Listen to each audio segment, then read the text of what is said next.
Նախ մենք մեր միջազգային գործընկերներին իրազեկել ենք իրավիճակի մասին, հատկապես էներգետիկ ոլորտում թոփ ընկերություններին փորձում ենք իրազեկել, բայց այս պահին տեղի է ունենում հեծի շուկայական արժեքի գնահատում։ Եթե հեծի շուկայական արժեքը կլինի, այսպես ասած, հասանելի պետական բյուջեի համար, մենք դա լիարժեք ամբողջությամբ կպետականացնենք, կազգայնացնենք եւ կհանձնենք հավատարմագրված կառավարման միջազգային բարձր պրոֆեսիոնալ ընկերության կամ ընկերությունների խմբի։ Այսինքն հիմա շուկայական գնահատման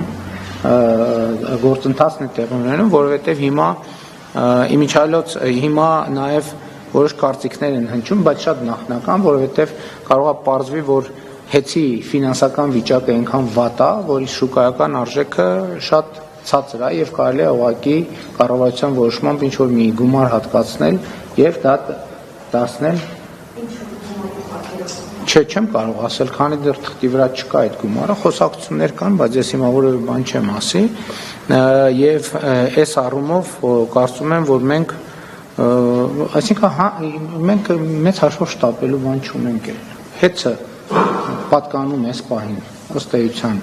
դե ֆակտո առնվազն Հայաստանի Հանրապետությանը եւ մենք աշխատում ենք իմիջիայլոց նաեւ ընկերության արդյունավետությունը, հարկային ակտիվությունը, թափանցիկությունը էականորեն բարձրացել է, շատ կարևոր է արձանագրել, որ հեծը որպես գործընկեր բացվել է Հայաստանի տասնյակ, եթե ոչ հարյուրավոր ընկերությունների առաջ, որովհետև նախկինում հեծի մրցույթներին մասնակցում էին մեծ մասամբ, չեմ ասի 100%-ով, բայց մեծ մասամբ նախկին կառավարիչների հետ կապված ընկերություններ եւ դա ըստ էության կոռուպցիոն եւ փողերի լվացման մի համակարգ էր, որը մեր կողմից բացահայտվել է եւ այդ թվում նաեւ քրեական գործեր կան հարուցված եւ կարծեմ նաեւ տնտեսվարողները այդ իրավիճակների մասին կարող են մեկնաբանել։ Ինչ վերաբերում է ձեր նշած դեպքին եկեղեցու մանրամասները չգիտեմ, չեմ կարող մեկնաբանել։ Ենթադրում եմ, եթե իրավապահները որևէ գործողություն անում են կամ որևէ գործողություն չեն անում, ուրեմն դրա համար ունեն համապատասխան հիմնավորումներ։ Ինչ վերաբերում է թրիփի վերաբերյալ ձեր հարցին, ուրեմն փաստաթղթերը հրապարակված են եւ օգոստոսի 8-ի նույնիսկ եթե թրիփի իրագործման շրջանակը հրապարակված, ստորագրված, ընդունված եւ հրապարակված չլիներ, բայց հրապարակված է, բարձ կլիներ, որ Հայաստանի Հանրապետության ինքնիշխան որևէ գործառույթի արտապատվիրակումը բացառում է այդ շրջանակը։ Այսօր է, որ Հայաստանի Հանրապետության պետական սահմանը չի գտնվում Հայաստանի Հանրապետության լիարժեք տիրապետության ներքո, բայց մենք նաև համաձայն մեր գործող պայմանագրերի նաև քայլեր ենք անում եւ միջնաժամկետում ենթադրվում է, որ Հայաստանի սահմանները, ինչպես անցակետերը կլինեն Հայաստանի ինստիտուտների վերահսկողության ներքո եւ այդ գործառույթի որևէ արտապատվիրակում բացառվում է եւ դա արդեն գրվել է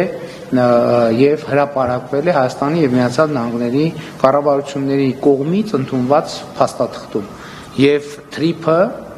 ներդրումային ծրագիր է, տնտեսական ներդրումային ծրագիր է առաջին հերթին եւ այդ նախագծով